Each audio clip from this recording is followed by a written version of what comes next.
Good morning for me. It's early morning for me. The rest of the team, good evening. Yeah, good evening. So good morning for you. Good evening. Morning, Morning. Mr. Kopi. Good morning. So, Good evening. so my day always starts in the morning, early morning, so I don't have any problem.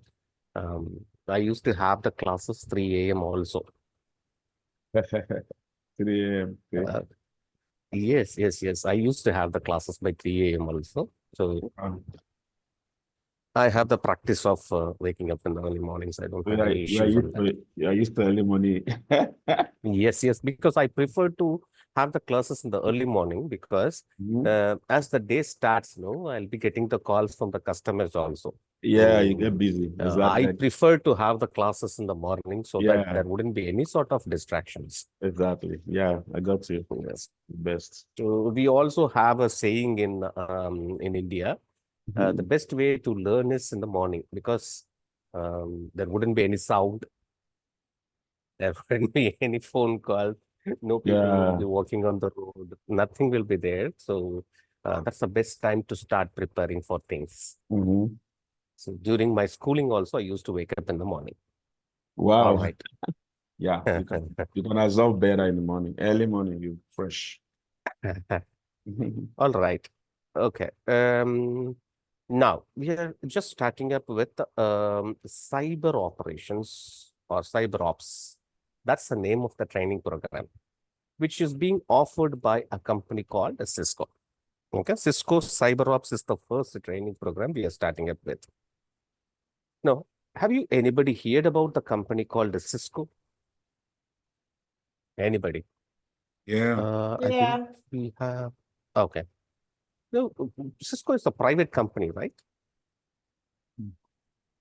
Yeah, Cisco is not a Yes, sir. company. I think it's a public company right now.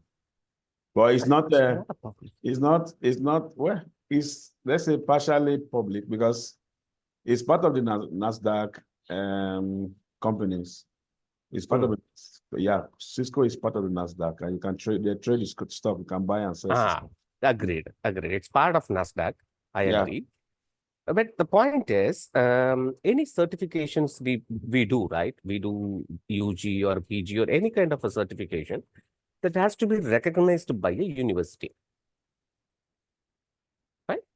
But Mhm. how come by doing the Cisco certification, we believe that we can expand the opportunity of getting a job or being placed in a company, and what kind of a job opportunities we may get it? Who is Cisco? It's just a company as like any other vendor or any other companies. We have Microsoft, we have Amazon, we have Juniper, we have Tel Labs. There are so many companies out there. Every company is offering some sort of certifications. Similarly, there is another company called Cisco. Cisco also has variety of certification. Why we should do the Cisco certification and why we believe that by completing the Cisco certification, we can get an opportunity to work in companies? Anybody? Because Cisco, well, let me mention, because Cisco is a well-known brand in IT industry. Okay. Well-known So brand. does it mean that Checkpoint is not a well-known company? Juniper is not a well-known company? Yeah. Sonic is there. There are hundreds of companies out there. Why we prefer to go with Cisco then? Yeah, but they are out there, but if you go to the Gartner rating of the company, you see that Cisco is number one chart of Gartner. I th for I think Ah, can I try? I think yes, Cisco has please. been globally accepted, trusted, tried, so they must have a track record based on that. They are Okay. It's still, I can say that there are other vendors also, other OEMs also. Juniper is also a well-known company in the world. Checkpoint is also a well-known company in the world. Huawei is also a well-known company in the world. They also into networking. The main purpose of getting into Cisco, from my view, of course, any view would be there. The market share for Cisco is high. What I mean to say, every company or majority of companies are using Cisco products. So by having the Cisco certification, you're increasing the opportunity to work in any company. They use the Cisco products. Similarly, Juniper, similarly, Checkpoint. But Cisco has wide variety of products, wide variety of companies are using it. So we can get an opportunity to work with it. That's the idea behind it. Okay, Cisco is one of the popular company. Okay, right. So as like what do you call it as? You have variety of domains while you're planning to go for your graduation. You have the specialization, right? Similarly, Cisco also has variety of training programs, variety of certifications in various domains. Like you have data center, you have enterprise infrastructure, you have voice, you have wireless, you have plenty of verticals available in networking. Cisco also has presence in many of these verticals. Right, so based on your interest, you can choose the topic, you can get into the specific vertical and you can get certified, you can get an opportunity over there. The variety of certifications are available in Cisco, and every certification is going to be identified by a unique number. For example, let me go there. Hope my screen is visible for everyone. Yes, sir. Okay. Now, if you go there, see here, if you go and check it out, there are variety of certifications are there, and they start with entry level, associate, professional, and expert. And you can see the verticals like what collaboration, where Mr. the Gopi, I voice. can't see your screen. It's I have shared the whole screen. Well, can How you see about the rest of the team? Can you see my It's screen? Pastor Joe's screen that I can see. I can't see his screen. Oh, okay. How about the others, the rest of the team? I'm seeing his screen. Like, can you see your? Yeah, I see the screen. I'm seeing the screen. I see Gopi's screen. Ah, okay. Maybe you need to log out and come back. Okay. That would be better. Click on Yes. view. I can see you are viewing Gopi's screen, but what I can see is Pastor Joe on my screen. It's your internet. Just log in and log out and log in back. Okay. Yeah, it's not updating fast. Your internet is not updating fast. Okay. I'll do that again. Thanks. Mhm.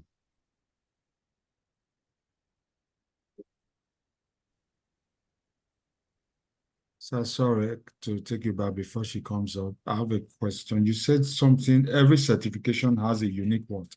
Is it a unique number you said, or has a number? Yes, yes. So I'm just trying to show you the numbers for just an example for that. So we are here, right? So I'm just waiting for the other person to join. Who left the meeting? She had the problem, right? Okay.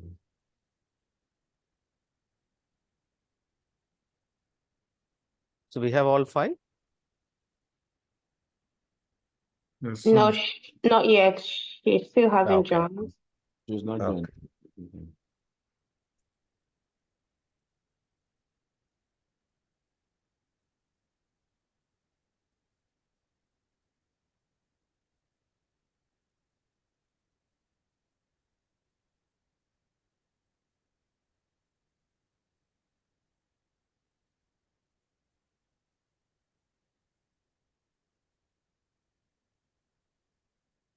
I mean, that should be having problem.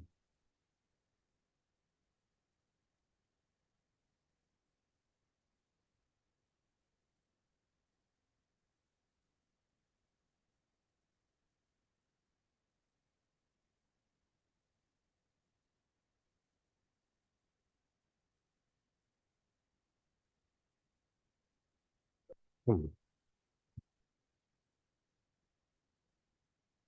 Okay, sure. Yes, She has she's joined joining. now. Yeah. Yes. Okay. But you have to join on the audio part. Okay. She's joined into the meeting, but the audio is not joined.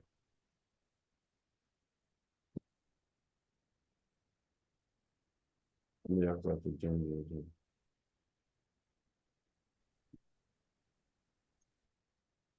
Okay. Now audio is also there. Can you Okay. see the screen now, Bola? Yes, yes, I can. Thank you so much. Fantastic. Yeah.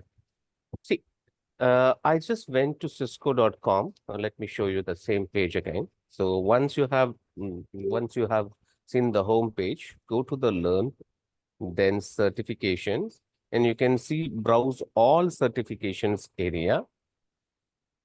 So they have categorized the certification into 4: entry-level certification, associate, professional, and expert. Of course, there is also one more category is there, which is called as architect. Architect is the top level certifications in Cisco. But anyway, here you have the technological verticals like collaboration, Cyberops, data center, DevNet, design, like this variety of verticals are there. In every vertical, in some of the vertical, you may have entry-level certification, and some of them will have associate, and everyone will have professional, and majority of them will also be having the expert level certifications, right? So we are in Cyberops area. In Cyberops, we also have entry level, but we are doing the associate level certification.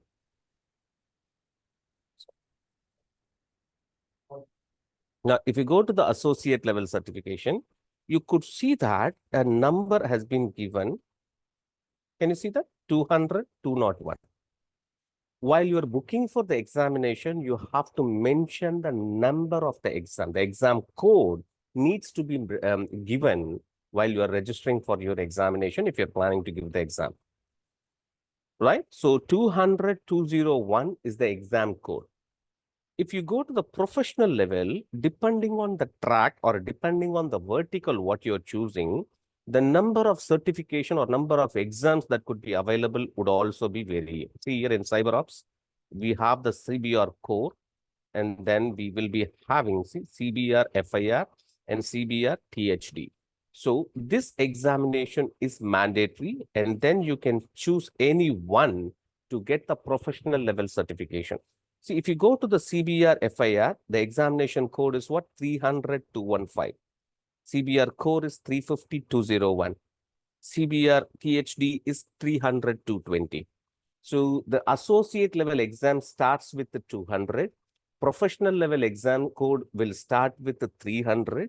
Expert level certification start with the 400. So the exam code is a key component while you are booking for your examination. But during the examination, I'll help you out all those things. Don't worry. But similarly, every exam will also be having a syllabus that needs to be covered, right? So if you go to the Cyberops, you'll be able to see the topics that we are going to be talking about.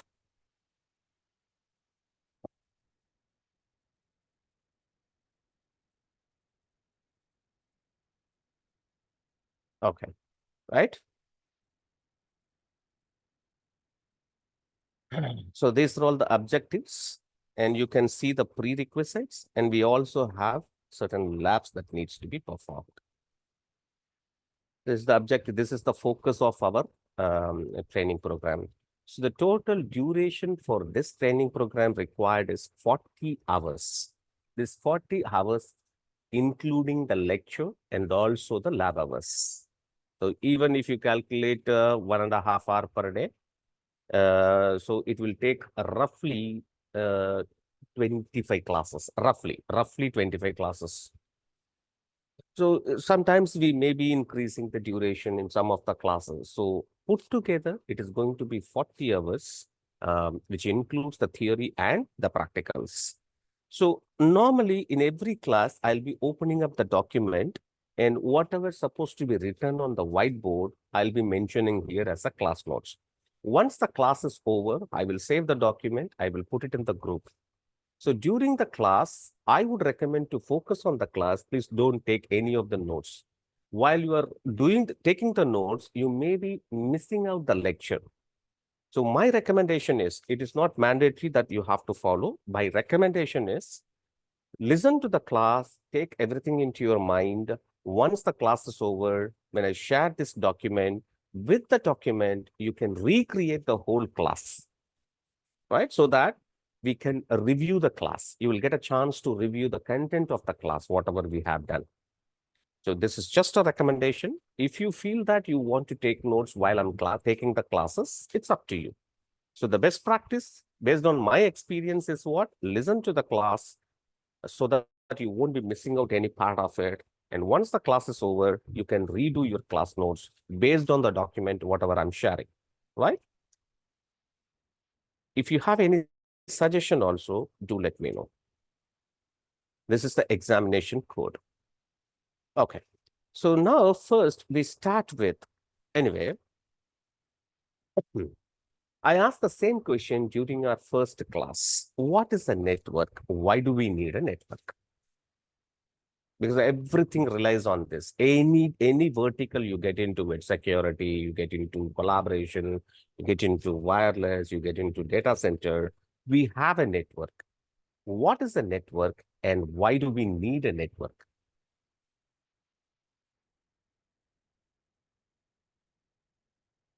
Any thoughts?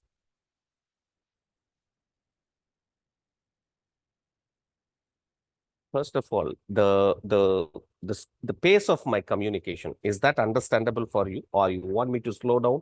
Or you want me to increase the speed of my communication? No, you're fine. You're perfect. Okay, all right. Okay. Now, what is a network? Network is a connection of different computer systems together. Okay. So collection of endpoints. Why? With the exchange of data. Okay. To share Data is nothing but, resources. I'm sorry? To share resources. Exactly. See, how we are going to be exchanging the information by running some services into it. So we have the endpoints classified into servers and clients. The servers are going to be hosted with the services. The services will help the clients to access the information. Clients need to have the connectivity to the servers. Clients will access the services in terms of accessing the information. If you take your online banking system, so banking application is the service that is hosted on the server. As a user, I may be using my mobile phone, or I may be using my tablet, or I may be using my laptop to get connected to the application. Once I have access to the application, I will prove my identity by giving the username and password. Once the username and password has been given, the data, in the form of what? Transferring money or doing the deposit or anything, whatever the transactions I do, it is going to be very relevant to the data meant for me, right? So clients needs to have access. So by accessing the application, I can access the data which is meant for me. Now, what's the place of security here? We know what is a network and we know why we have a network, all right? Now, why do we have to secure? Why do we have to talk about the security? What is the need of it? Protection of the information or data. Exactly. See, in current scenario, everything is digital. I do remember that while I'm traveling, I used to carry money because that is the only way of spending money in another country. I need to exchange it. I'll be having the cash. For example, if I'm coming to US, I need to do exchange of my INR, Indian rupee, into dollars so that I can carry the dollars so I can spend over there. Now, it is not the case at all, right? Nowadays, even when I'm traveling, I don't carry any sort of a cash. Everything is digital now, right? In some of the countries, they are accepting the dollars. In some of the countries, they do accept INR nowadays. So if I go to Thailand, I don't need to worry about doing the conversions, or even I can carry my digital cards, my credit cards, my debit cards, using which I can do the transactions. If this is the case, right, it's quite possible that the data can be accessible through the network. It's quite possible that the data could also be compromised. We need to ensure that the data, whatever is meant for me, is being protected. Something like you have some items in your house, while you're leaving the house, you have closed it and you have locked it, you keep the key with you, right? So security basically used to protect the data in means of destroying, even in means of what? Accessing. Only the legitimate user who could have accessed the data. No other users could be in a position to access the data. So who can access your email? The person who knows your username and password. So what is the responsibility of the user? He has to safeguard his own username and password. He cannot reveal it. Now, you have an ATM card, right? You have a debit card. So just because somebody has the ATM card, it doesn't mean that he can do the transaction. You also need the PIN number. Only then the transactions could be possible. So any means of security, we used to say that CIA is the main component involved in it. All right. So what stands for CIA? It's not Central Investigation Agency. Because you guys are from US, it's not that CIA. We are talking about confidentiality, integrity, and availability. These are all the three key components we have to have clear understanding on it. Now, what is confidentiality? What do you mean by confidentiality? Any confidential informations you have? Why it's called as confidential? It can be accessible or it can be meaningful only for the intended recipient. What I mean to say, over the network, we are exchanging the data, correct? The data can provide meaning only for the people to whom it is meant for. For example, what is the native language we speak? Let's understand that. See, my language is known as what? Tamil. Do anyone can understand my language here in this group? I believe so, no. Am I right? Do anyone can understand Tamil? No. Okay. Oh. Let's assume that. Let's assume that Joseph also understands Tamil. Okay, in this group. Let's assume that. Let's assume that. Now, if I say something in Tamil, though I'm communicating in a language publicly, who can understand? Only me and Joseph can understand. The rest of the team can hear that as a sound. The original meaning of the communication is not understandable for anyone. So basically, confidentiality means what? When the data is being exchanged over the network, even though somebody can see some sort of data is being exchanged, they cannot understand the original meaning of it, right? The exchanged data could provide meaning only for the intended recipient. All right? Is that understandable for you? What is Yes, sir. confidentiality? Confidentiality provide meaning of access. The original meaning of the data can be understandable only for the intended recipients to whom it is meant for. They can understand the original meaning. Probably people who see this data, right, like something else. For example, I'm just transferring A, right? I would like to transmit Gopi as the data over the network. Gopi is the common way of, what is it called, representing. See, people who know the language, they can see that G, they can see O, they can also see P, they can also see I. So put together, anybody who sees the data, they can simply understand Gopi is the content what system A is transmitting to system B. But how do we safeguard it? So I would like to ensure that only system B could understand what is being transmitted. Now, probably if you are from computer background, the G is not going to be transmitted as G. It is going to be converted into ASCII code. In turn, ASCII code is going to be converted into binary. Binary is what will be transmitted over the network. All right. So anybody who can understand the binary, they can decode it. So binary is going to be converted back to ASCII code, and then ASCII code is going to be represented in terms of what? A character. So anybody who can decode what is that called a binary, they can get the ASCII value equivalent to G, and it can be decoded to G. So instead of transporting this Gopi as Gopi, I do involve a process into it, which will change the text into something. Let's say that this is going to be Joseph. Just for an example, when I transmit, before I transmit the data, I will send the data into, right? I will send the data into a process. that process will convert Gopi into Joseph, and then it is going to be transmitted. Now, if anybody reads the data, they will see only Joseph as the content.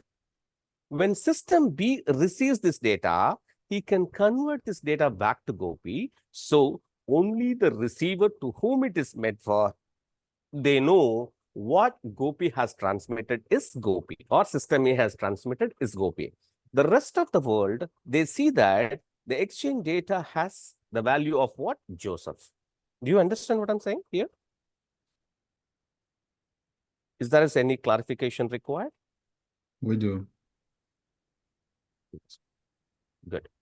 Now, this process is called as encryption and decryption. So confidentiality is going to be achieved through encryption. Encryption is a reversible process. A sender will encrypt the data in such a way that the original meaning of the data cannot be understandable for the rest of the world. The receiver receives the data. He can simply decrypt it to see the original data. The rest of the world sees the encrypted data. Only the intended receiver could see the original data, what has been transmitted. Right? So encryption is a reversible process. Anyway, how do you encrypt it? So basically, encryption, the official definition is called digital scrambling of data is called as encryption. So if I have to scramble, okay, I can simply scramble it. Since it has to be reassembled also, there must be an algorithm using which the scrambling could be done, so that using the same algorithm, if you reverse the process, we can get the clear text out of it. So I would like to send the data to the encryption process, which can simply scramble the data, right? Why do we have to send the data to this encryption process? Only then we know the process so that it can be reversed to get the original data. If there is an algorithm, the algorithm has to be an open standard. Only then the sender and receiver could scramble and reassemble the data. If I'm going to be using an algorithm which is open standard, anybody can reassemble the data because the algorithm is open standard. Then in what way the protection is being given is called as a key. Okay. Now, majority of us having a car, right? Let's assume that all of us are having the same car, same model. Same manufacturer, same model. All of us are having the same car, same model. Everyone has a key for their own car. Am I right? Can I open your car using my key? Is that possible? No. I have a car. I have a key. You have a car. You also have a key. Am I right or not? Can I open your car using my key? Is that possible? No. No? Okay, that's the logic. The algorithm is what? If you press the lock button, the car is going to be locked. If you press the unlock button, the car is going to be unlocked. But we are not all using the same key. Every car has a unique key. Similarly, the sender and receiver will agree upon the keys, right? There is a process for creating the keys and all, which we don't need to understand currently. This key is going to be the unique parameter using which the scrambling is going to be done. Scrambling is a standard open algorithm. Anybody can understand, but in what way it is going to be protected? By having the key. Even though anyone can understand the algorithm, until unless the key is being compromised, they cannot get the original data. So when the communication is going to be happening between two endpoints, they will derive the key using a process, or they may agree upon certain keys. Using that key, they will encrypt and they will also decrypt. The same key, whatever we have. See, the sender and receiver supposed to be having the same key. Right? So I encrypt the data using the key. You decrypt the data using the same key. Right? So if I use the same key for encryption and decryption, that is called as symmetric key cryptography. Right? We are using the same key for closing, the same key for opening, and that's why we call it a symmetric key cryptography. Often, it is also known as secret key cryptography. All right. Now, the other thing is also there, asymmetric key cryptography. Now, why do we need to know about it? Because there is another algorithm which is also there in the confidentiality process. This is known as public key cryptography. Now, basically what happens when I say asymmetric, a pair of keys is going to be generated, right? A pair of keys is going to be generated. These keys are related to each other. Let me say like this, what? I have system A, I also have system B. System A has generated a pair of key A1 and A2. Similarly, system B also has generated a key called as B1 and B2. The beauty is, I'm sorry, I think I pressed the Siri. So these two keys are related to each other. A's key are related to each other. B's key are related to each other. The beauty between these keys are what? You can use any key for encryption. See, from A's perspective, the encryption can be done using A1 or the encryption can also be done using A2. Similarly, B can also encrypt the data using B1 or B2. But there is a condition. What is that condition says? If you use A1 for encryption, you have to use A2 for decryption. You cannot use the same key for decryption. When it comes to B, if data is encrypted using B1, it can be decrypted only using B2. If the data is being encrypted using B2, then it can be decrypted only using B1. That's the only condition. Now, if this is the case, how come the data can be exchanged securely between A and B? See, there is one key which can be shared in public. For example, let's say that A2 is a public key. I'm changing the color.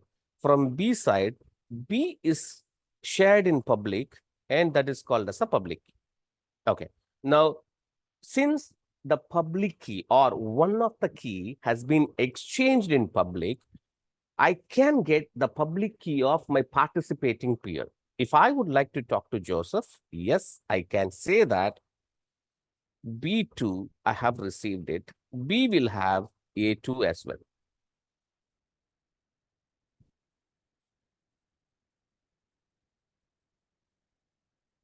Right? Now, A has A's A1 and A2, B's B2 as well. Similarly, B has B1, B2 because they are generated by B. A2 received from A. Now, whenever A would like to send data to B, the data will be encrypted using B2. Okay. I'm going to be sending data to B. The data gets encrypted using B's public key. B2 is the key I'm using for encryption.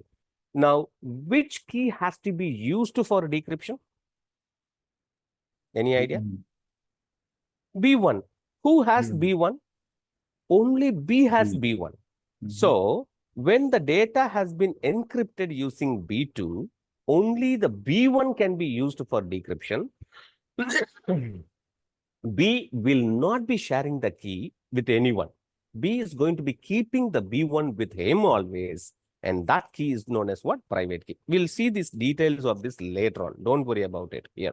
So basically, symmetric key cryptography is nothing but we will use the same key for encryption and decryption. That's why we call it a symmetric key. When it comes to asymmetric key cryptography, it is quite possible there are two keys will be generated by every participating peer. Those keys are mathematically related. If you use one key for encryption, then you have to use the other key for decryption. That's the only logic. So because the communication is going to happen between two different endpoints, they can exchange one of the key between each other. which key can be exchanged, that key is known as a public key. So everyone can get the public key of their participating peer. If I would like to talk to Effie, I can ask for her public key. Similarly, I can share my public key with anyone.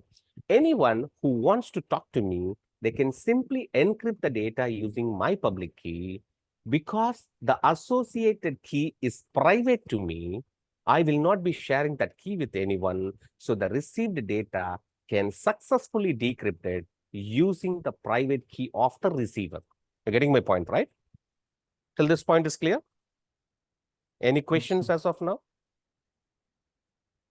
All right now. All right. Okay.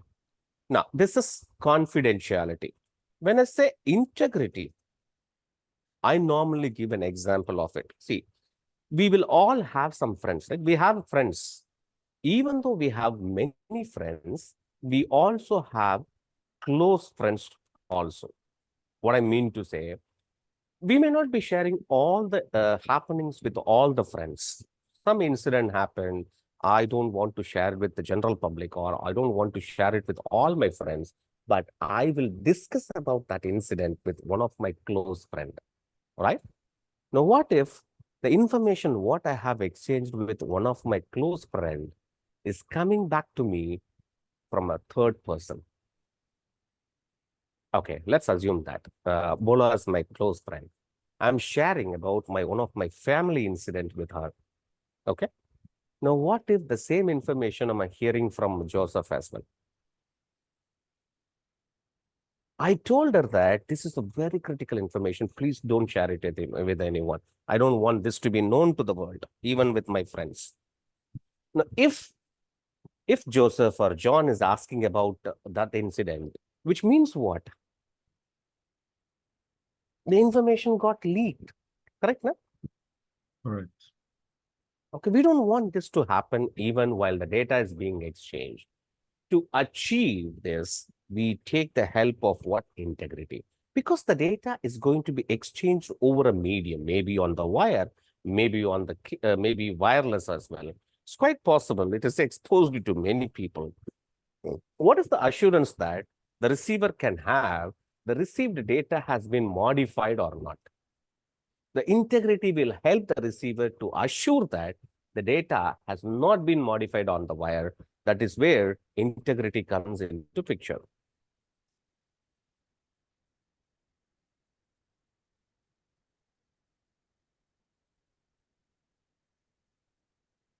This is where integrity comes into picture. So integrity is going to be achieved through the help of a process called as the hashing process. Now, how this confidentiality is achieved through a process called as what? Encryption, right? Here, this encryption, integrity is going to be achieved through hashing process. Hashing is a one-way, non-reversible process. Don't forget these terms and all. So hashing is a one-way, non-reversible process. Okay, what do you mean by that? Data can be converted into hashing. Hashing cannot be converted into integrity. Now, if that is the case, how this integrity is going to be achieved? I'm sending data, integrity is achieved, but we cannot get the data back. What's the point? But that is not the way it is going to be working. Now, let's say that A is trying to send some data to B. Okay. Now, before A is sending the data, he is sending it to the process. He is taking a copy and sending it to the hash process. He will get the hash value to the sender. Okay. Now, along with the content, he is going to be adding the hash value, what has been generated by the sender. You getting my point? See, A would like to send some data. Before he can send the data, he takes a copy. He's not sending the actual data. He's taking the copy of the data, and that copy has been sent to the hash process. He got the hash value out of it. That hash value has been attached as part of the data which is being exchanged between A and B. No, this is being exchanged to B. Now, what B has received? data plus the hash value generated by A. Correct? Am I right or not? Here, when I say G, it's generated. Here is hash value. Correct? This is what I have received. Am I right or not? Now, what basically will happen now? Now, B has to verify the integrity of the data. How this verification is going to happen?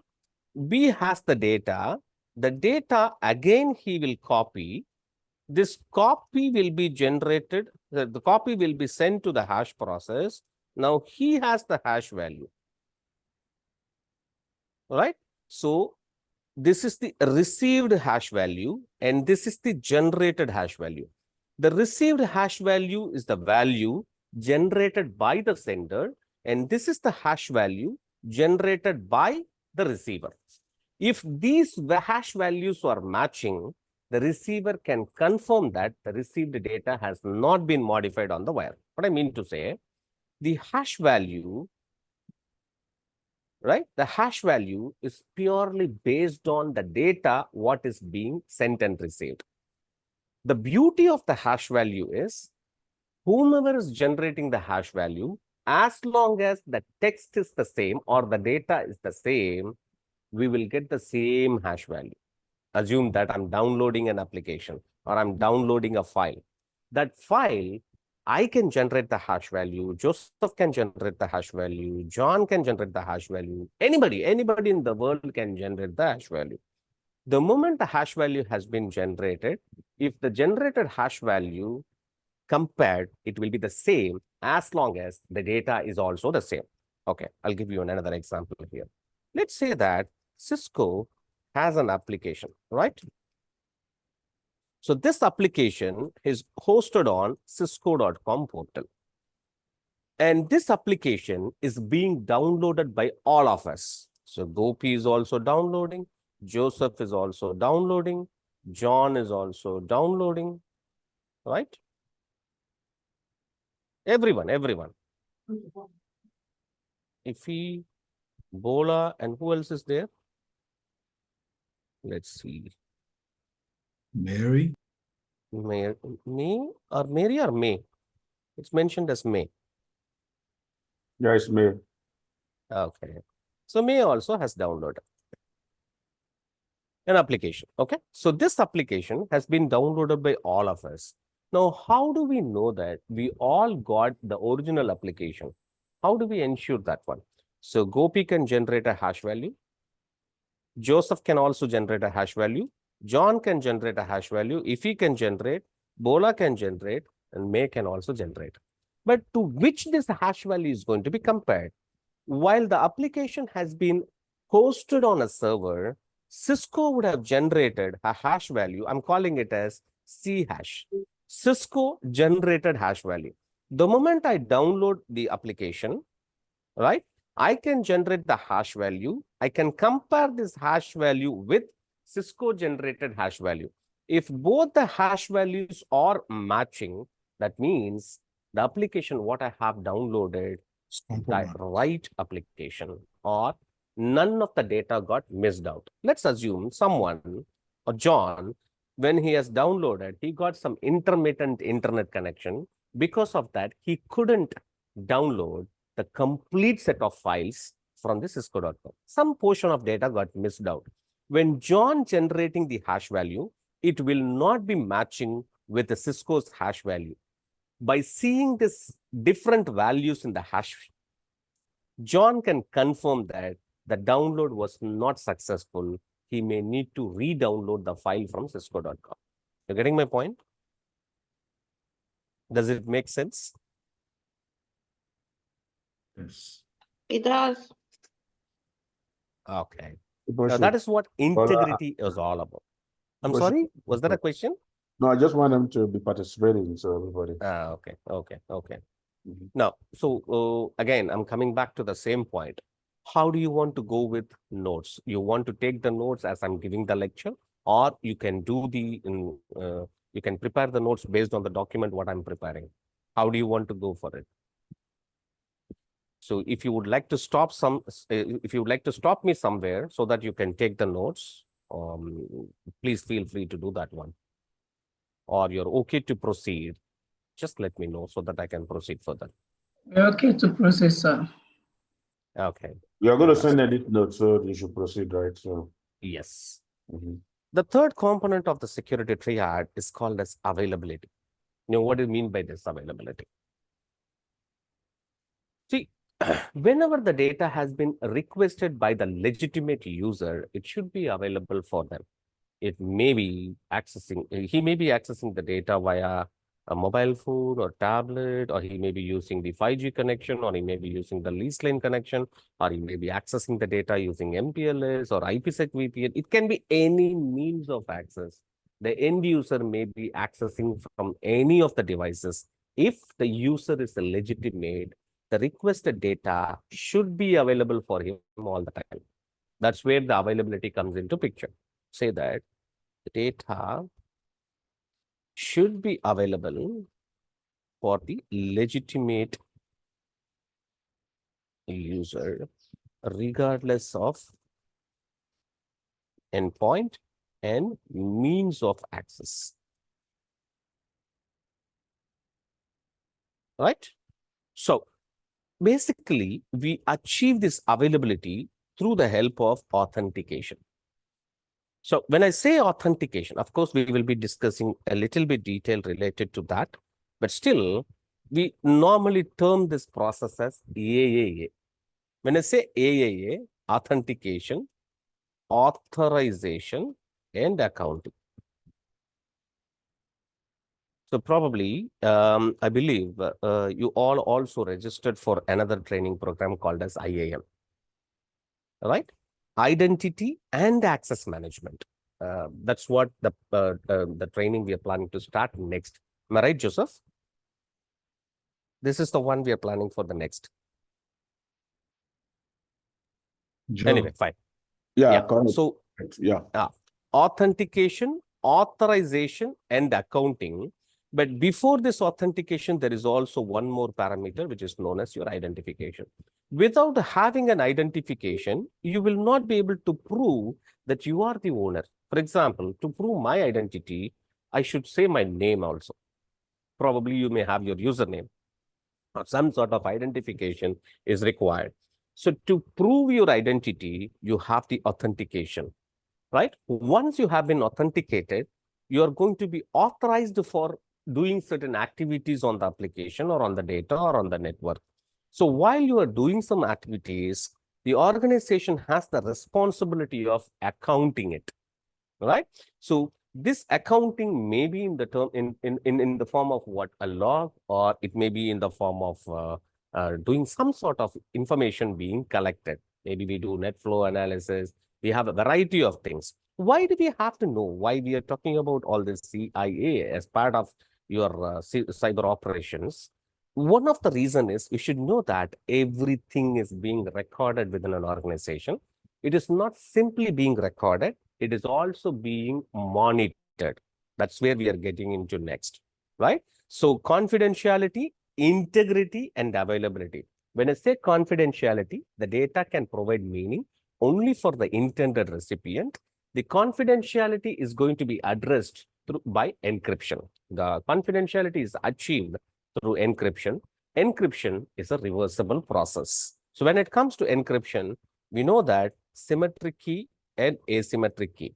If you use the same key, which is called as symmetric key cryptography, if you use a pair of key, then it is known as asymmetric key cryptography.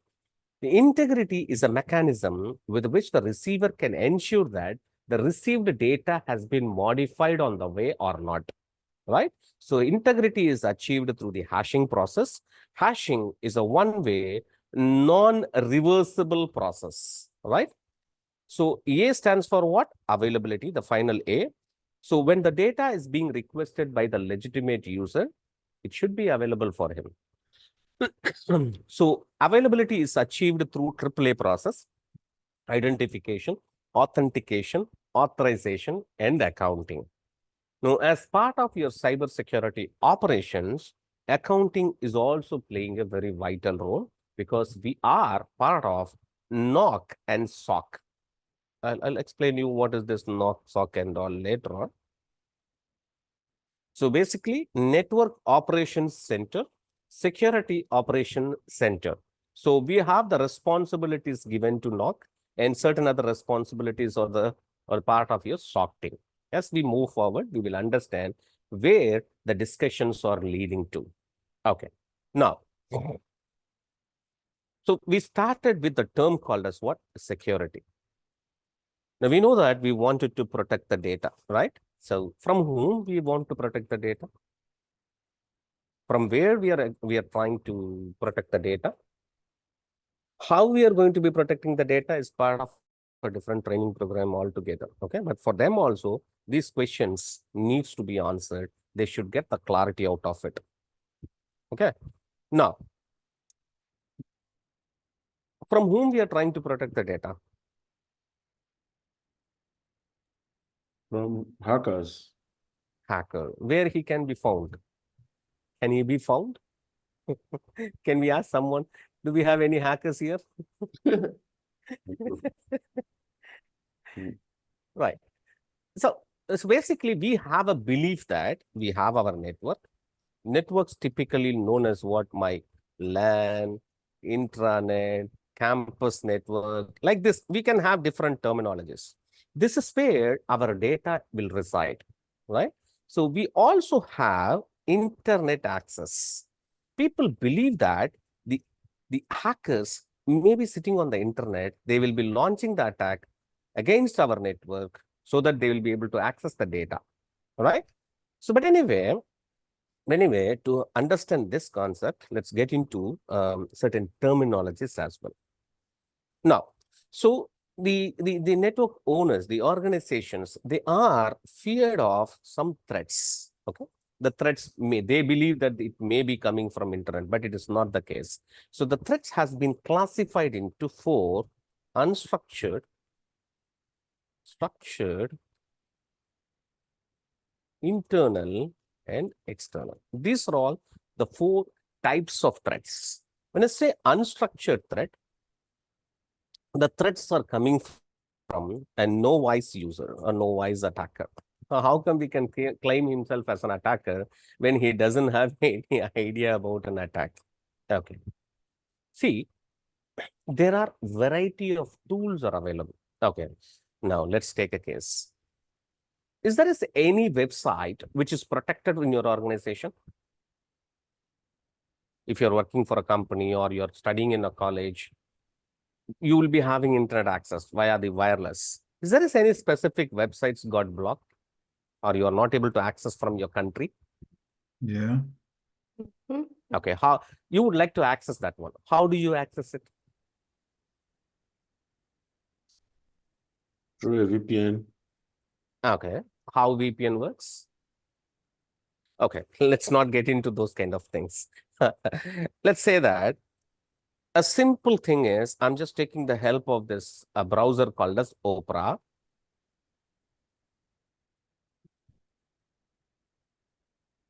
Right? See here, the Opera browser is also having a plugin called as VPN plugin. Okay.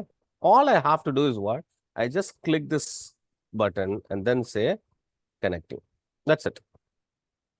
Right? Now let's wait. See, it is protected and this is my optimal location. Now, if I try to initiate, say, for example, what is my IP address? If I check for that IP address, it will also give me the location from where I got connected. Can you see this? I connected from Bangladesh. But where I am from, let me disconnect. Okay, let me open up the other browser and then type the same thing. What is my IP address?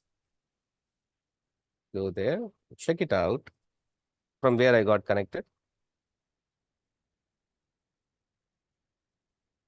Right? So Chennai is the location originally I'm accessing from. But the moment I have established the VPN, it is saying that I got connected to Bangladesh. Is it possible that I can change the location? Yes, I could. Give me a minute. Let me check for.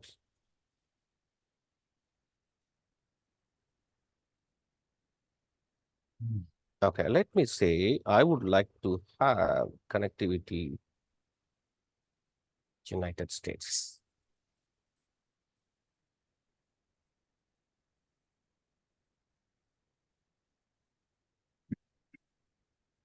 Now I got connected to the VPN server. Let me go ahead and check for my IP address. Can you see from where I have initiated the request?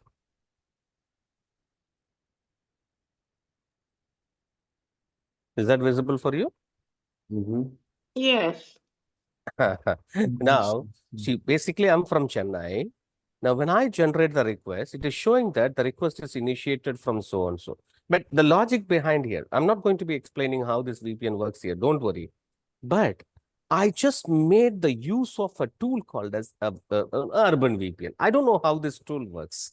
Similarly, there are hundreds and thousands of tools are available to achieve something. Okay. So just because these tools, I know about these tools, maybe through the class. Now, how do you know about Urban VPN now? In class, I told you about a tool called as Urban VPN, using which you can establish the VPN. Do you have any idea that the Urban VPN has any malware is associated to it, or it is a genuine application? Do you have any idea about it? As of now, probably once the class is over, you may be having a little bit of idea. So just because you heard about a tool, you know where you can download the tool, and then you can install it, and you can also bypass the security mechanisms what you have in your organization, probably, right? So just because you know about a tool and you believe that you are launching an attack. Now, these kind of users, if they launch an attack or the threat is being initiated, that threat is known as unstructured threat. The threat is initiated from a user who doesn't know what he wants, where it resides, how he can go there, how he can access the data, and then how he can come back safely from there. He got motivated because of some information he has received from the internet or from friends or from colleagues, right? So these threats, if he's coming from a user, those users are known as script kiddies, all right? Because they don't know how to write the program. Just because they came to know about a tool and they are making use of it, they're claiming that they themselves as an attacker. If the threat is coming because of these kind of users, and we call the threat as what? Unstructured threats. Unstructured threats are coming from the users known as what? Script kiddies, right? The structured threat, in contrast, is a professional hacker. He know what he want. He know where it resides. He can find that information. He know how to go there, how to penetrate, how to compromise the resources.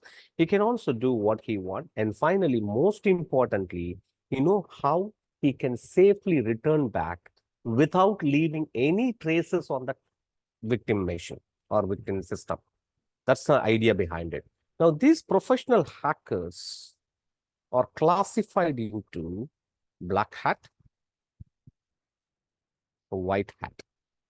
What's the difference between black hats and white hats? Their intention, right?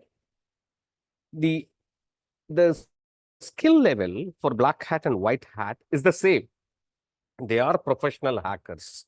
But for what they work, right? For what is the purpose of it? Say black hats, their 100% intention is what? Malicious.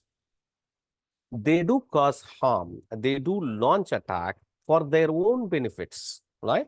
Whereas the white hats, the similar set of skills, they help the organization to identify the loopholes, and they will also help the organization to fix it, right? Something like, think of a knife, right? A knife under the hand of a killer, the same knife with the doctor. What they do? What do they do? The killer can use the knife to take the life of someone, whereas the doctor may use the knife to give the life. Am I right or not? So based on the intention, they have been named as black hat and white hat. People who are into this penetration testing, vulnerability assessment, security audit, NOC, SOC, they are helping the organization to identify the loopholes, the incidents, the events, right? They're alerting the organization about some bad thing which may happen. They will also help the organization to fight against those things. That's where white hat comes into picture. So we belong to which category? Are we black hats? White hat. We are trying to be white hats, right? So once you gain the complete knowledge and you got the professional skills and all, then you will start helping the organizations in fighting against those kind of attacks or threats. But in between, you also has one more category. We call them as what? Gray hats. Now, what is gray hat? Basically, partially they are legitimate, partially they are malicious. What do you mean by that? See, during the initial days of my career, right, I used to get a lot of requests to compromise the password of their boyfriend and girlfriends. Of course, I used to be paid for that. But the request used to come from people like they want to know what their girlfriend or boyfriends are doing. They want to log into their social networking sites. They want to log into their email. They wanted to know about it. Simply, there is no trust involved in it. But anyway, as a person with the skill set, I used to do this job as what? To compromise the password. I can I can crack the password. I can share the password with them, right? So gray hat, when I do this one, it's quite possible the given information may be used for doing some bad things or doing some good things. Correct? If the requester, he wants to do something bad with a set of information, he can do it. Similarly, if the person who has given the assignment to me to compromise the password, he can also help them. It's quite possible, right? See, I'm just simply saying one of the scenario. Now, I helped bad people. I also helped the good people. Which category now I belong to? Gray hat. You getting my logic? Is that clear? Yes. Right. Can you understand? Can you Yes, understand the clear. difference between unstructured and structured? Yes. Yes, sort of. Yes. Oh, okay. Structured is clear, very clear. Okay. Yeah. Okay. Structured. Okay. Yeah. Okay. Now, how the structured people or structured threats are being categorized? Okay, there is a chat message. I don't know. Okay, fantastic. Now, so the structured threats coming from people based on their intention of the threat, they have been classified into black hats, white hats, and also gray hats. We also have a high profiled structured threat coming from people who are known as what? Elites. I believe on the first class, the introductory class, right? So when we were talking about the discussion, for like 15, 20 minutes, I believe we had the session, right? So I also spoke about elites and all. Anyway, elites, we normally call them as what? Cyber world dons. Okay? So you know Don, right? Probably you might be knowing about Don. See, the head of a group, right? Maybe a Right. cartel, Mhm. right? So they control certain things. So here also we have cyber world dons. We name them as what? Elites. 100% their job is what? Their intention is what? Malicious only, nothing else. Okay, now can you see this one? Black hats, white hats are also there. We have elites as the top level people, right? So always white hats will help the organization to safeguard, black hats to compromise what they will try to compromise what they want. Elites, they may also do what's that called? They do blackmailing, they do whatever they want, they can do it. Okay, I'll tell you one movie called Hugh Jackman's movie. I forgot. John Travolta and Hugh Jackman. You remember the movie?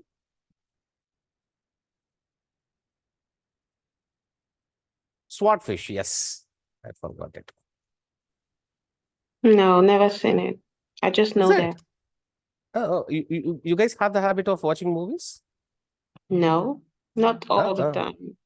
okay. For me, though. All right. Where is that? What's that?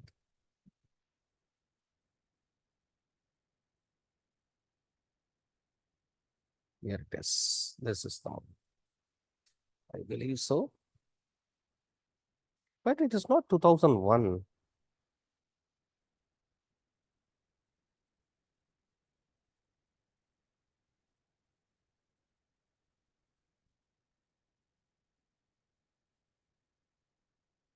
I don't know why it's the here it is. Same movie. Correct. This is the movie. See, what basically happens is John Travolta, he's the Don of of a group, right? So he will be hiring Hugh Jackman for compromising the bank accounts. By compromising that, the money will be deposited into his account. Halle Berry and Hugh Jackman and John Travolta, all of the popular artists. I believe so. You know these people, right? Maybe. Now, what Hugh Jackman used to do is he developed a malware. That malware will take the money from all the accounts of the bank and credit it into John Travolta's account. Now, the point here is what is the role of a John Travolta? He's the Don. He's the elite, right? So, but basically, what Hugh Jackman will do is he developed an application, a malware. It transfers the money from the legitimate accounts to John Travolta, right? He was forced to do this one, Hugh Jackman. But he implemented a logic in that. What will happen is after 10-15 minutes, the money will automatically go back to the source accounts. See, because he is a white hat, even though he has the capability of, what is it called, causing some, what is it called, bad things, but still, right, he has to safeguard his life, but he also needs to safeguard a group of people because he will be blackmailing. He developed an application. It gives the impression to the Don in such a way that what? The money got transmitted or transferred to his account. He strongly believes that, he verifies that.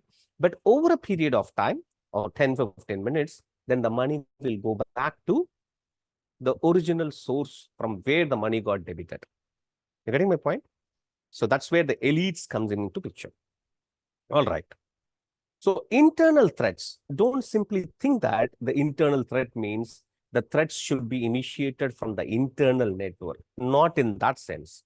Internal threats are the threats coming from people who have authorized access to the system, right?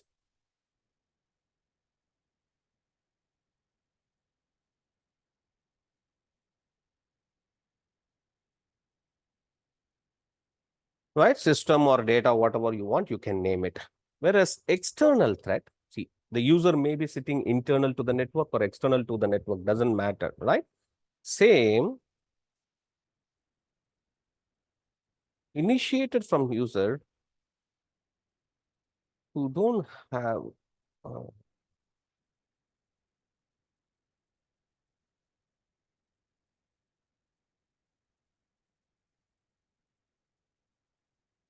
who is not authorized to access the data, right? So the user may be sitting internal to the organization or external to the organization, doesn't matter. If the user is authorized and the threat is coming from him, then it is called as internal threat. The user is not authorized and the threat is coming from him, then it is known as external threat. Internal threat may be structured and unstructured. Similarly, external threat can also be structured or unstructured. Does it make sense?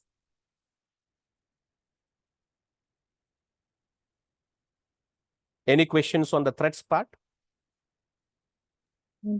Not from my side. No, sir. Okay. See, the same statement in most of my classes I used to say. Only in two situations, there won't be any questions in a class. One, if you can understand everything, there wouldn't be any questions. If you don't understand anything, then also there won't be any questions in a class. Am I right? Yeah, of course. Correct. Okay. No, You're right. both of them may not be possible in any class. Right? So you may get something. To get more clarity, you have to start asking the question. Don't think that I may be like what I may be hesitating in answering or taking your questions and all. So think that I'm also part of the group, right? So I have a little bit of experience more than you. So it's a kind of a group discussion.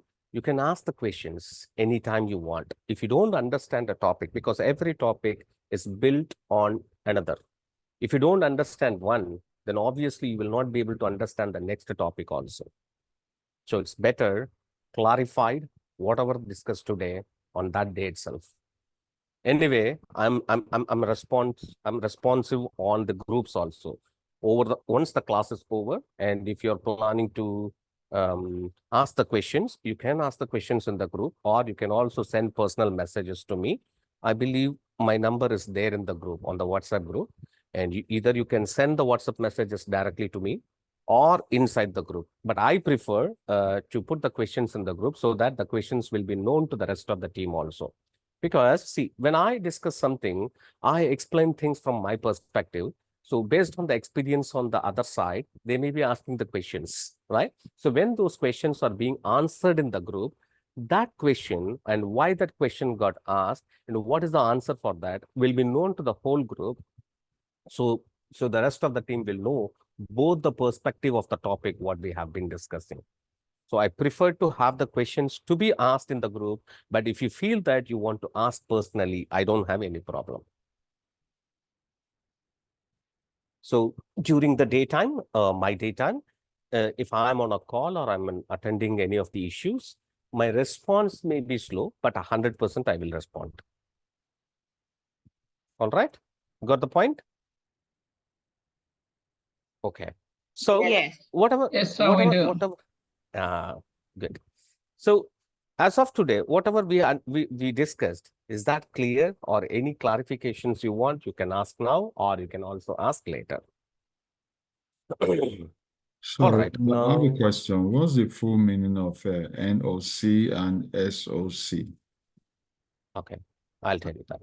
NOC stands for Network Operations Center. SOC stands for Security Operations Center.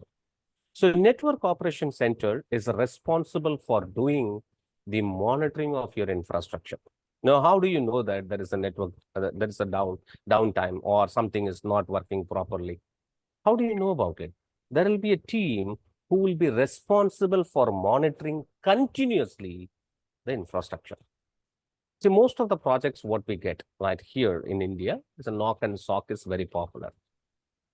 So you have an infrastructure in your country and you want to outsource the monitoring to somewhere else because the resources what you have maybe highly skilled, you're recruiting highly skilled people, and they have been responsible for doing some other activities, and we would like to have a little bit of people who wants to start the career in security part or the networking part. We will take them and keep them in the network operations center. They will be there for 2-3 years, and then they will move on to the next level. So basically, network operations center is a monitoring team. So all the links are up, all the devices are up, all the services are up, right? People can access the data or not. That's where network operations center comes into picture, right? Any incidents like what? There's a wrong password entered by the user. It's a security incident. Why? Because the attacker may try to guess the password. Assume that I know the username. John's username is John. Okay, let's assume that. I know. I want to know. I would like to access John's account. If I ask the password to John, John, can you give your password? Can you give your password? Would you? My password? Can you? Would you be giving your password if I ask you? No. Then how can I access your account? No, I need to compromise it. One of the attack is password guessing. Believe it or not, most of the passwords in the world is some sort of password. This is the kind of a password, majority of the people, because as the complications are increasing, what do you mean by that? See, the password should be 8 characters in length. You need to have one upper character, and you need to have one special character, and you need to have one numerical value, and you cannot use the same password what you have used last time. So you need to change the password every 40 days or 48 days or 60 days. All these complications are there to safeguard the infrastructure. But the problem from the user side would be what? Remembering the password. No, as an attacker, I would like to compromise John's account. No, I cannot ask the password. Even if I ask, he cannot give. He won't be giving. Now, what I'm doing is I'm trying to guess the password. If the user has set up a password which is very simple, I can simply guess. So as I said earlier, most of the passwords are passwords, some sort of passwords, maybe like what? Capital P at the rate SSW0RD or PASSW0RD, something like this. This is how a password has been set, most of the passwords. So if I could guess these passwords and then I can start entering it, then first time I maybe failed. A second time, maybe I could succeed. At once I may succeed, right? So as the passwords are being guessed, and you can see that the attacker is keep on trying with the password, and one incident is going to be recorded. If you have a proper security mechanisms in place, when a wrong password is entered, it will generate an alert. A genuine user, a legitimate user may not be entering the wrong password again and again and again, right? So when there is a password violation, see, people are keep on trying for password, logging into the system. They're guessing the password, they're compromising the password. If they're giving wrong passwords, there must be an alert and which could be initiated so that the team could be ready to identify whether some attack is happening or not. Do you understand what I'm saying?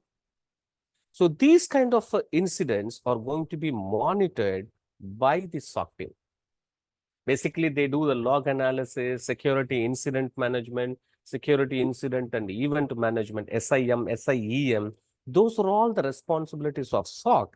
What we do as part of cyber operations training program, we will also understand the SOC responsibilities. Don't worry. This is our focus. Did I answer your question? NOC and SOC? NOC, Network Operations Center. SOC, Security Operations Center. NOC basically meant for monitoring an infrastructure. SOC will monitor for security related incidents or events. Right? Did I answer your question? Yes, sir. Okay, fantastic. All right. Now, so I think it is good for now, because if I start a topic, another 40-45 minutes it will take. We will see that discussion tomorrow.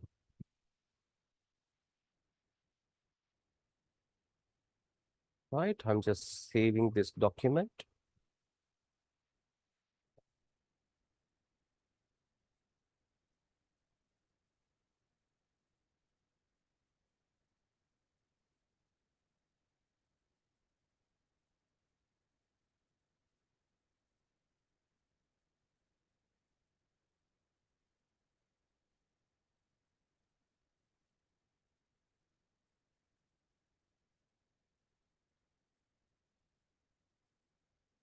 All right. Now I'm just this is the group, right? Okay.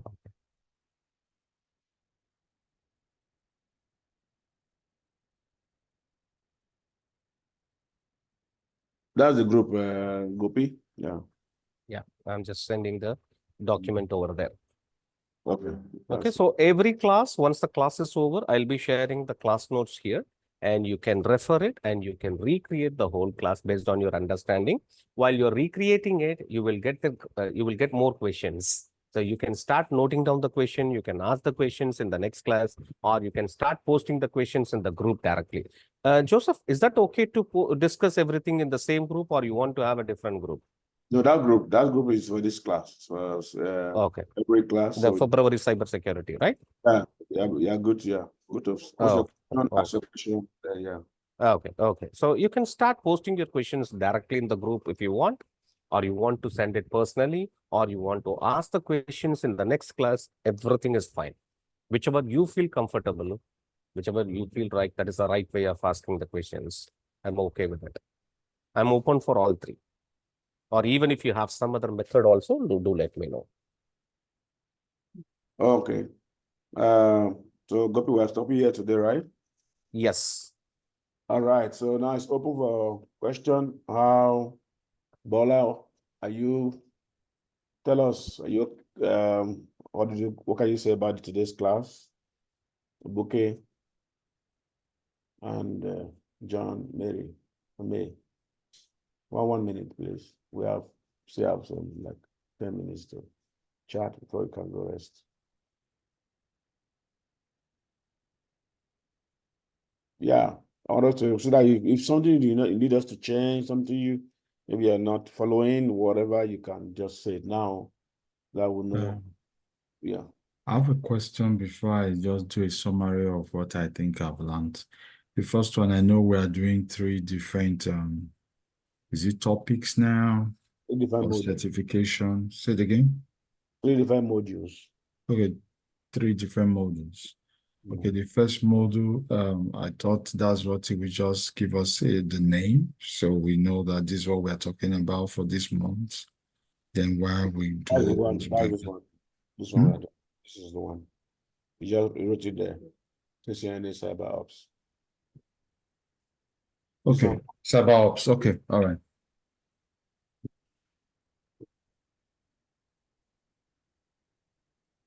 Anybody has any kind of a comment on the flow or on the communication pace or any suggestions on the lecture, feel free to say that one.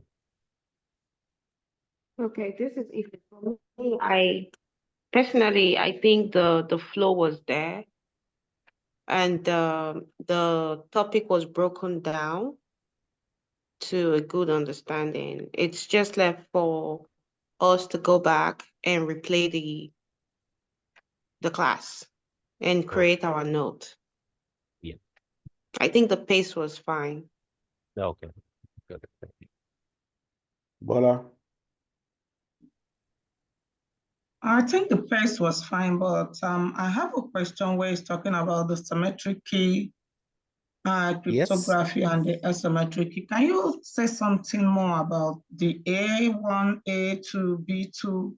What's the Sure. combination? I'll do that one. Right. I'm just identifying the keys with the system name and the key number. That's all. So A is generating a pair of key. I'm identifying them with a number like A1 and A2. Okay, let's assume Bola has 2 key, B1 and B2.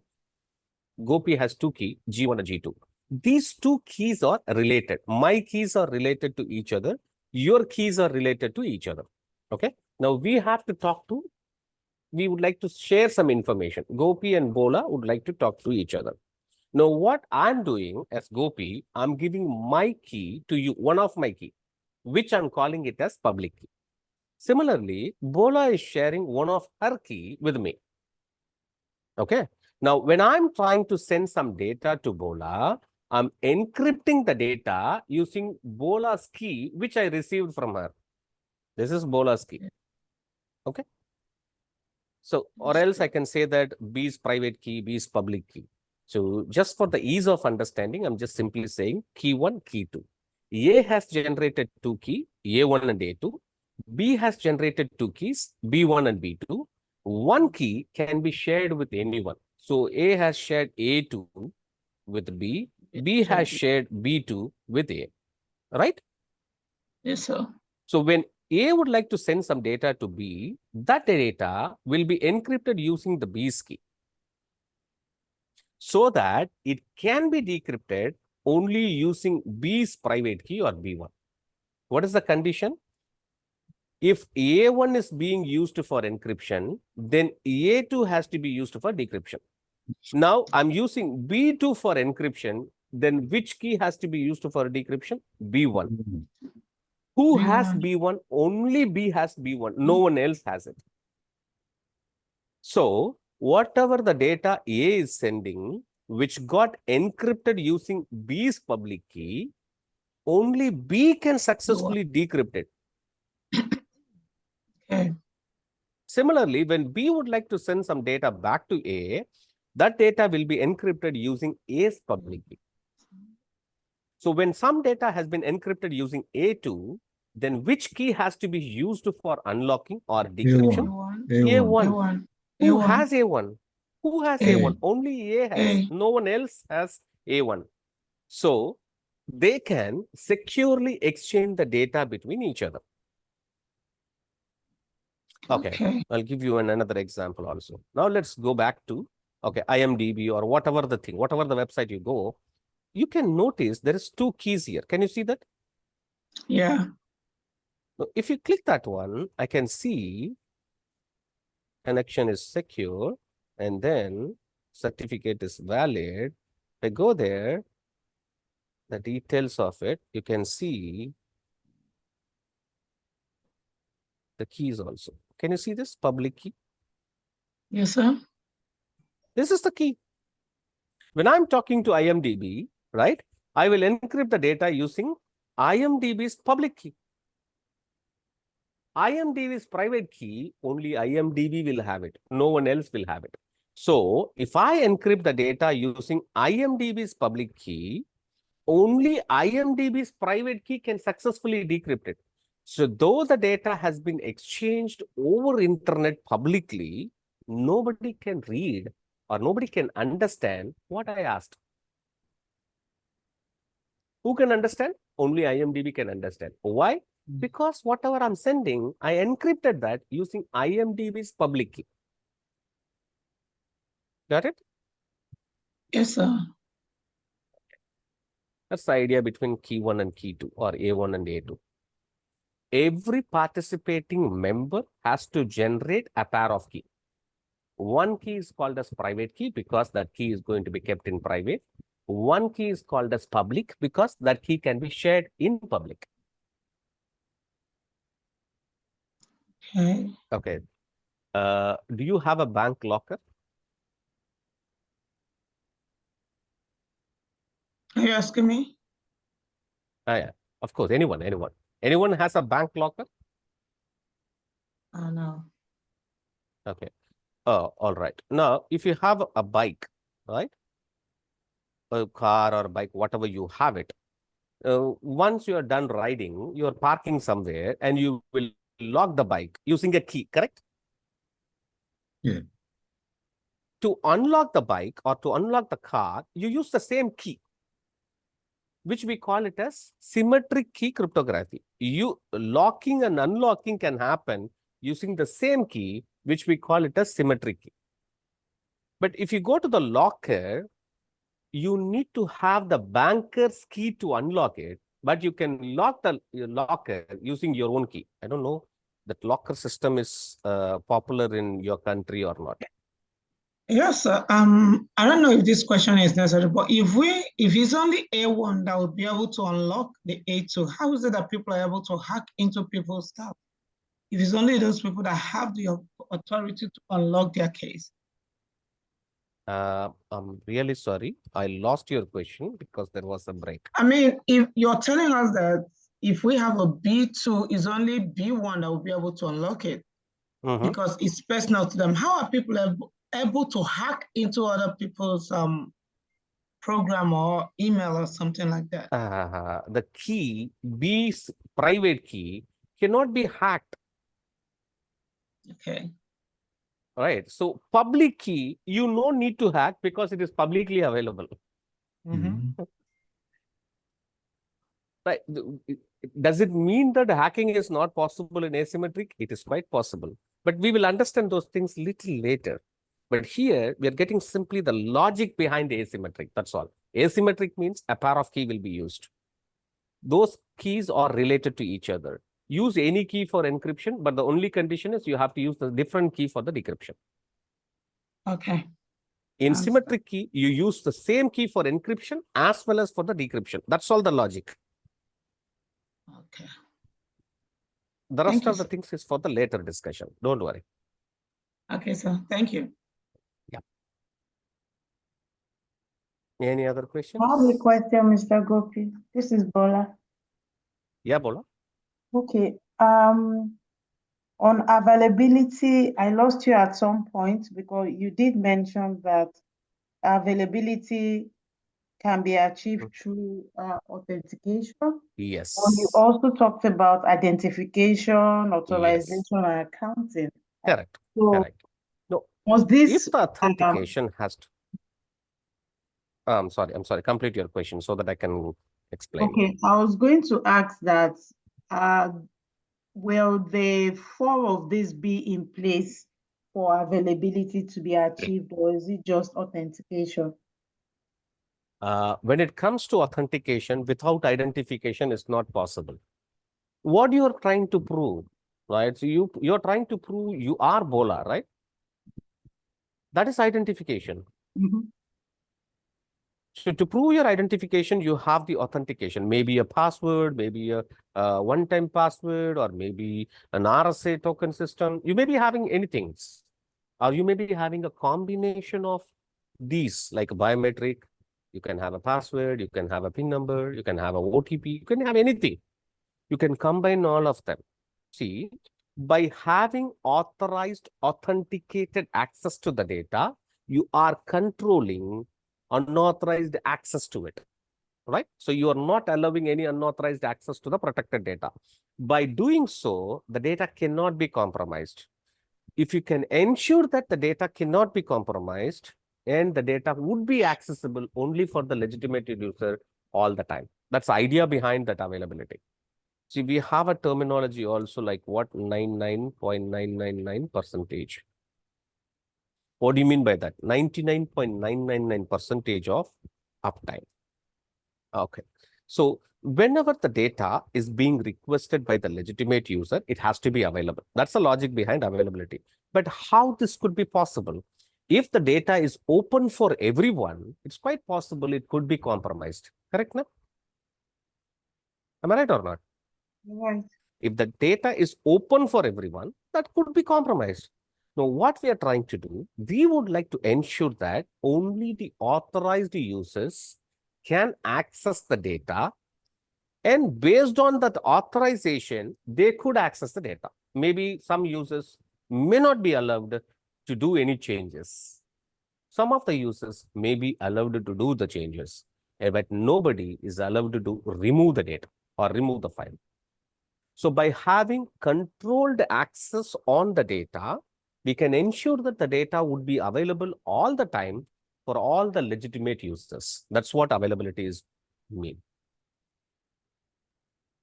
Okay. Does it make sense It does. for the question? Yes. Thank you so much. Okay. Any other questions?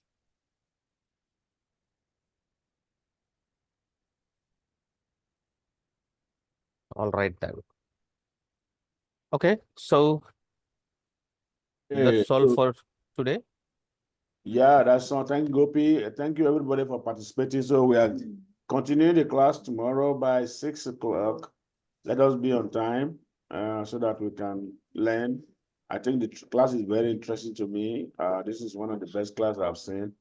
So, you know, if you guys can attest to that. So that means it promises to be a very great time. After we are done with this, you will be a guru with cybersecurity. Thank you. Yeah, Joseph, one more thing. Yeah. How do they get the recorded access? You will be sharing with them, right? I will go to the, I will go and fantastic. put it now and put it on the chat. Oh, okay. Okay. I might create, okay. Yeah, I think Amit said we're going to create a Google Drive and be putting maybe okay. That would be better. Yeah, we'll try something. That would be better because they will have access anytime they want. Yes. Yeah, exactly. So we're going to try to create a Google All Drive. right then. Yeah. Yeah. All right. Okay then. Thank you guys. See you All right. tomorrow. Thank you, everyone. Thank you so much. And good night, everyone.